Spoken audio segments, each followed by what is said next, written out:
भारत के पश्चिमी राज्य राजस्थान में वीरानपुर नाम का एक छोटा सा गांव है। दूर रेगिस्तान की रेत में बसा, बेहद शांत और सीधा साधा। लेकिन यह गांव उतना मासूम नहीं है जितना दिखता है। इस गांव पर बरसों पुराना एक भयानक श्राप मंडरा रहा है। हर अमावस्या की रात गांव में एक शैतानी साया निकलता है। जो भी उस साये की पुकार पर अपने नाम से जवाब देता है, या तो पागल हो जाता है, गायब हो जाता है, या फिर उसकी लाश नारियल के पेड़ के नीचे मिलती है। शाम हो चुकी है। गांव के बीचों बीच कुछ लोग बैठकर गंभीर चर्चा कर रहे हैं। चलो भाइयों, अब रात होने वाली है। सबको पता है आज अमावस्या है। हाँ, पता है भाई। अब अपने अपने घरों में चले चलो। ना जाने किस मनहूस घड़ी में हमारे गांव को ये श्राप लगा। कैसा श्राप? आप लोग भी कैसी कैसी बातों पर विश्वास करते हैं? मनीष, जो कल ही अपने शहर से वीरानपुर आया है, अपने दादा दादी के पास, उसे गांव के रहस्यों के बारे में कुछ खास नहीं पता। मनीष भाई, इस बात को हल्के में मत लो। गांव के कई लोग इसकी कीमत चुका चुके हैं। पर होता क्या है? अरे कुछ नहीं होता, चलो सब अपने घर। और हाँ मनीष, रात को अगर कोई आवाज दे तो बाहर मत निकलना। भले ही नाम लेकर पुकारे, बाहर मत जाना, समझे? रात ढल चुकी है। हर ओर सन्नाटा है, बस कुछ कीड़े मकोड़ों की आवाजें। मनीष अपने कमरे में लेटा है, पर सिगरेट पीने की तलब लगी है। घर के अंदर नहीं पी सकता, इसलिए वह बाहर निकलता है। जैसे ही वह आंगन में पहुंचा, उसे किसी के रोने की आवाज सुनाई दी। कौन है वहां? एक बच्चा करीब 8 से 10 साल का रोता हुआ बैठा है। अरे तुम कौन हो? यहां क्या कर रहे हो? मुक्ति, मुक्ति चाहिए, मुक्ति। मनीष नजदीक जाने लगता है। उसके मन में गांव वालों की बातें गूंज रही हैं, पर उत्सुकता उसे खींचती है। जैसे ही मनीष और नजदीक गया, वो बच्चा अचानक मुड़ा और मनीष के होश उड़ गए। वो कोई बच्चा नहीं था, एक डरावना प्राणी था। लंबे हाथ पैर, बड़ा सिर और भयानक चेहरा। मनीष वहीं बेहोश होकर गिर पड़ा। सुबह मनीष की आंखें खुलती हैं। उसके दादा दादी पास खड़े हैं। क्या हुआ बेटा? तू बेहोश कैसे हो गया? शायद कमजोरी के कारण। पर इसके बाद से मनीष की तबीयत लगातार बिगड़ने लगती है। सर दर्द, बदन अकड़न, कमजोरी, भूख बंद, सब लक्षण धीरे धीरे बढ़ते हैं। एक दिन दादाजी डॉक्टर को बुलाते हैं। डॉक्टर चेक करता है। सारी रिपोर्ट नॉर्मल है, कुछ समझ नहीं आ रहा। ये दवाएं दीजिए और कुछ टेस्ट कराइए। पर कोई सुधार नहीं होता। मनीष का शरीर झुकने लगता है। ऐसा लगता है मानो उसकी ऊर्जा खत्म हो रही है। दादाजी अब बेहद परेशान हैं। अगली सुबह गांव के सरपंच से मिलने जाते हैं। संपत भाई, मेरे पोते की तबीयत दिन ब दिन बिगड़ती जा रही है। डॉक्टर वैद्य सब दिखा चुका हूं।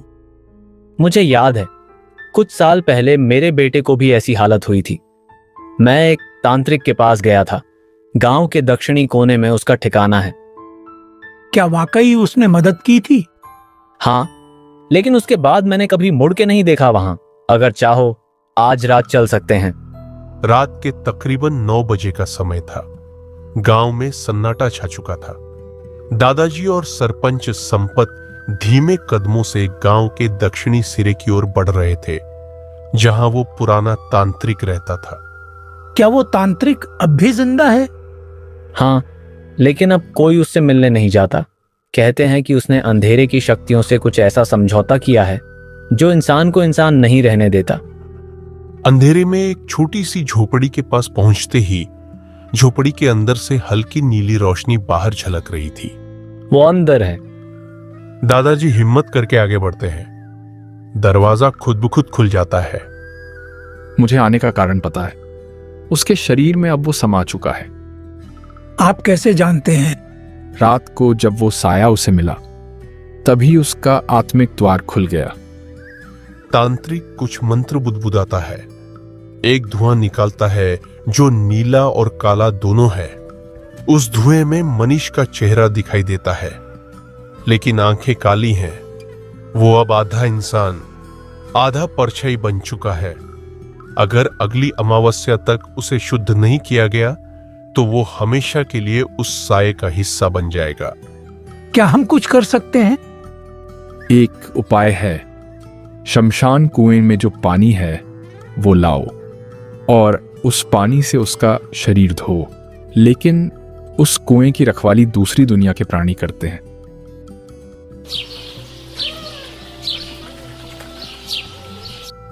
अगली सुबह मनीष की हालत और खराब हो चुकी थी।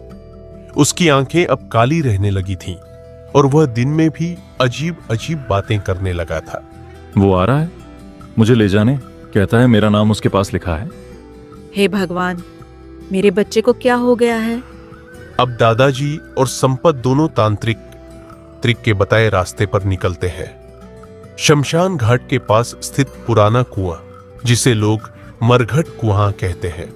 वो कुआं कभी गांव वालों के लिए पानी का स्रोत था, लेकिन जब से वहां एक औरत की रूह दिखी थी, लोगों ने वहां जाना बंद कर दिया। यही है, लेकिन देखो कुएं पर कोई बैठा है। कुएं के पास एक औरत लाल साड़ी में उलझे बालों के साथ बैठी थी। उसका चेहरा दिखाई नहीं दे रहा था। वो धीरे धीरे हंस रही थी। जिसे बचाना चाहते हो उसकी कीमत चुकानी होगी। क्या चाहिए तुम्हें? उसकी जगह कोई दूसरा दे दो। दादाजी घबरा गए, लेकिन तब संपत ने जेब से तांत्रिक का दिया हुआ तावीज निकाला। ये ले, पीछे हट जा। जैसे ही तावीज औरत के सामने आया, वो आग की लपट बन गई और हवा में उड़ गई। वे दोनों कुएं से पानी निकालते हैं और तुरंत गांव लौटते हैं। शाम होते होते गांव में हलचल है। सब जानते हैं कि मनीष अब सामान्य नहीं है। तांत्रिक आता है, मनीष को आंगन में ले जाया जाता है। चारों ओर लाल धागा बांधा जाता है। कुएं का पानी एक तांबे के लोटे में रखा गया है। शुरू करता हूं। किसी की भी आवाज मत सुनना, ना अंदर की ना बाहर की। जैसे ही तांत्रिक पानी डालता है, मनीष की चीख निकलती है बहुत तेज। तू कौन होता है मुझे छूने वाला? ये शरीर अब मेरा है। तांत्रिक मंत्र पड़ता है। चारों ओर हवा तेज चलने लगती है, मिट्टी उड़ने लगती है। तभी मनीष का शरीर कांपने लगता है और वो अपनी आंखों से काला धुआं बाहर निकालने लगता है। सब हैरान हैं। अंततः तांत्रिक के आखिरी मंत्र के साथ वो धुआं जमीन में समा जाता है और मनीष बेहोश होकर गिर जाता है। सुबह दादाजी, मैं जिंदा हूं? हाँ बेटा, तुझे हमने वापस पा लिया। लेकिन कहानी यही खत्म नहीं होती। अमावस्या फिर से आएगी और वो साया फिर किसी और को उसके नाम से पुकारेगा।